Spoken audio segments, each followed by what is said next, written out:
The way I explained this to a young lady on a plane once who had just gotten married, I was like, marriage is wonderful, you're gonna love it. She goes, how do you make it work? I said, we have a biblical worldview of marriage. What does that mean? I said, well, it starts off with, I'm the head of my household. Why does there have to be a head? I'm like, excellent question. Because we live in this hyper-egalitarian society which says, oh no, this co-equal partnership. No, there's equal value to both people.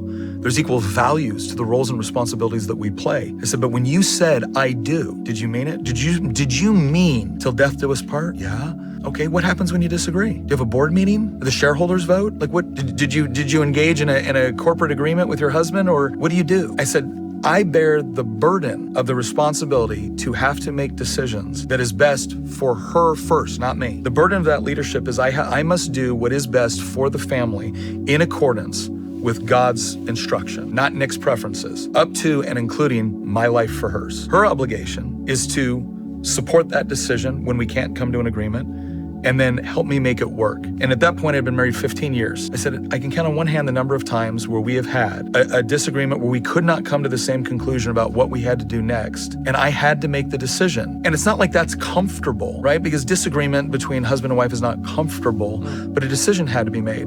So I made the one that I thought was best. And what she did in that moment, even though she had doubts, she said, I trust you to lead. And then she helped make the decision I made succeed. She didn't stand back at a safe distance and go, well, we'll see. I told you so. No, she helped make the decision succeed because both of us had a commitment to something that we thought was true that was outside of ourselves. It wasn't about our personal preferences. It wasn't about what we might have liked. It wasn't even about what we might have, thought was the most important in that particular time. We agreed on what the truth was.